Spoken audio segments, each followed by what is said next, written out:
Hello friends, welcome to this channel stock market info. तो चलिए friends, video को start करेंगे। एक कंपनी की फ्रेंड्स परफॉर्मेंस को डिस्कस करेंगे। और परफॉर्मेंस क्या होगी फ्रेंड्स? क्वार्टर वन के रिजल्ट्स, एज ऑब्वियस, क्योंकि क्वार्टर वन के रिजल्ट्स चल रहे हैं। और इन रिजल्ट्स के सीज़न में ना फ्रेंड्स हमें नई नई चीज़ें पता चलती हैं और कंपनी की आने वाली गाइडेंस पता चलती है। इसी के चलते हम देखते हैं कि शेयर में एक्शन भी बनता हुआ दिखता है हमें। तो सबसे पहले फ्रेंड्स मैं आपको ये बता दूं कि ये जो कंपनी है ना, इनकी एक ना री रेटिंग हो सकती है। कैसे?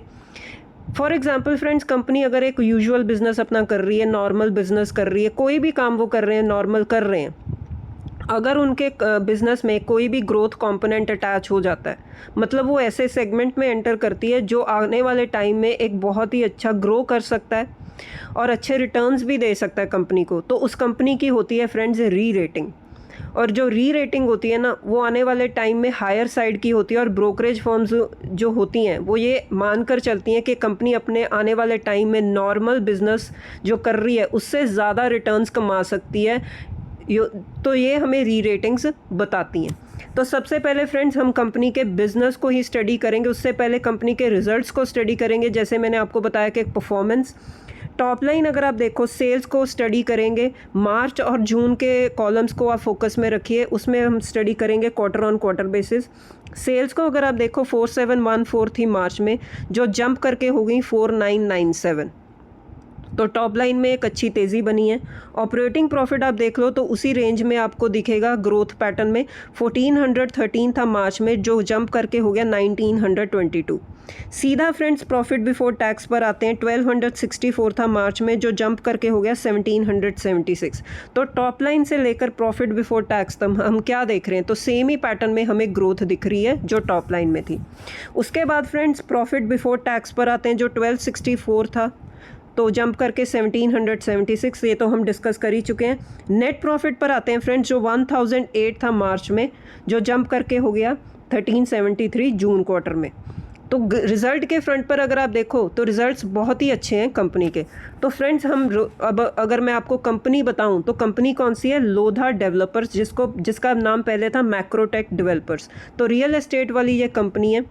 बहुत अच्छे रिजल्ट्स आए हैं फ्रेंड्स। रियल एस्टेट सेगमेंट में अगर ये काम करती है तो अगर उस फ्रंट पर देखें तो बहुत ही अच्छे रिजल्ट्स आए हैं कंपनी के।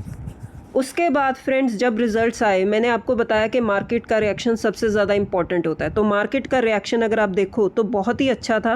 कंपनी के शेयर में एक 8% से ज़्यादा की तेज़ी बनी।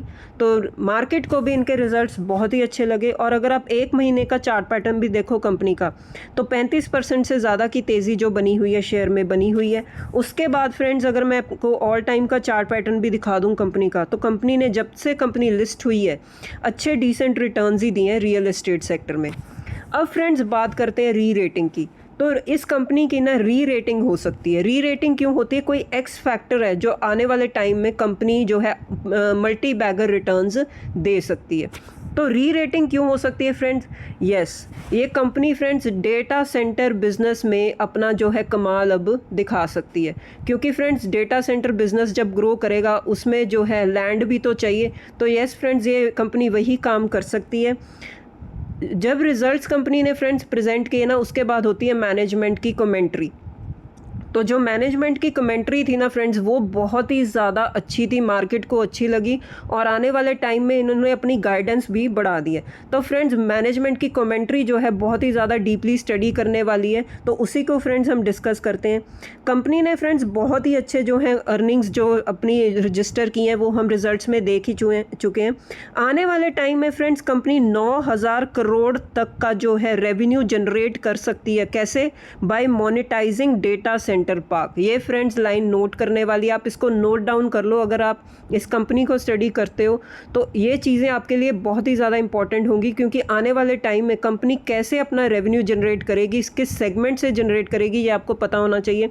तो 9000 करोड़ का जो टारगेट है कंपनी मानकर चल रही है कि वो डेटा सेंटर पार्क से जनरेट करेंगे। उसके बाद फ्रेंड्स इनके जो एमडी हैं अभिषेक लोधा, इन्होंने भी कहा है कि कंपनी ने ऑलरेडी 130 एकड़ की जो लैंड है उसको मोनेटाइज कर लिया है, जो डेटा सेंटर पार्क में काम करती है। उसके बाद आने वाले 3 से लेकर 4 साल तक 150 एकड़ की लैंड और मोनेटाइज वो करेंगे इस डेटा सेंटर बिजनेस के चलते। तो आने वाले टाइम में ये और रेवेन्यू जनरेट कर सकते हैं, और ये जो टोटल ट्रांजैक्शंस होंगी, जितनी भी लैंड को सेल करके होंगी, उसमें जो रेवेन्यू मोनेटाइज होगा वो होगा 9000 करोड़ तक का। तो ये चीज़ें निकल कर आ रही हैं कि ये जो कंपनी है डेटा सेंटर में, इसकी री रेटिंग हो सकती है। तो इसी के चलते हम देख रहे हैं कि कंपनी ने, शेयर ने एक अच्छी तेज़ी भी दिखाई। उसके बाद फ्रेंड्स, अभी कहानी यहीं तक, स्टोरी यहीं तक ख़त्म नहीं होती। कंपनी का प्लान है कि आने वाले टाइम में ये डेटा सेंटर की डेवलपमेंट जो है करेंगे, और आने वाले टाइम में ये एक्सपेक्ट कर रहे हैं कि एनुअल रेंटल इनकम ये जनरेट कर सकते हैं 2000 करोड़ तक की बाय फाइनेंशियल ईयर 32। मतलब जो लैंड को मोनेटाइज करेंगे, रेवेन्यू जनरेट करेंगे, वो अलग है, लेकिन ये रेंटल इनकम भी जनरेट करेंगे इसी फील्ड से, वो है 2000 करोड़। उसके बाद फ्रेंड्स, जो सबसे इम्पॉर्टेंट बात होती है कि कंपनी जब बिज़नेस करती है या एक्सपेंशन करती है तो क्या करती है, लोन लेती है, बोरोइंग्स लेती है, फंड रेज करती है। तो इस कंपनी का ये कहना है कि हमारा ऐसा कोई भी प्लान नहीं है। डेटा सेंटर बिजनेस में जो हम एक्सपेंशन कर रहे हैं वो प्योरली इंटरनल बिजनेस से होगी। जो उनका रेजिडेंशियल डेवलपमेंट का बिजनेस है उसी में से ये कैपिटल जनरेट करेंगे और डेटा सेंटर में एक्सपेंशन करेंगे। कोई भी लीवरेज नहीं लेंगे, कोई भी बोरोइंग्स नहीं लेंगे। जैसे कि आप देख सकते हो कि expansion would be largely funded through land sales within the same park. मतलब किसी तरह के एक्सटर्नल फंडिंग पर यह कंपनी डिपेंड नहीं करेगी। कंपनी खुद से इंटरनली जनरेट करेगी फंड्स और कंपनी अपना एक्सपेंशन करेगी। तो ये सबसे ज़्यादा इंपॉर्टेंट बात होती है फ्रेंड्स, क्योंकि कंपनी, कोई भी कंपनी अगर एक्सपेंशन करती है, अगर वो बोरोइंग्स करती है या फंड रेज करती है, तो वो बोरोइंग्स अगर करेगी, इंटरेस्ट देना पड़ेगा, तो उसका डायरेक्ट इम्पैक्ट किस पर आएगा, प्रॉफिट पर। प्रॉफिट कम हो जाते हैं। लेकिन अगर आप खुद से कैपिटल जनरेट करते हो तो एक्सटर्नल प्रेशर जो है इंटरेस्ट पेमेंट का, वो थोड़ा सा कम हो जाता है। उसके बाद फ्रेंड्स, कंपनी ने आने वाले टाइम में जो अपनी गाइडेंस है वो भी इंक्रीज कर दी है। उन्होंने वो गाइडेंस सेट की है 24,000 करोड़ की in residential pre sales financial year 27 की, जो पिछले साल थी 20,530 करोड़। तो गाइडेंस भी रेज कर दी।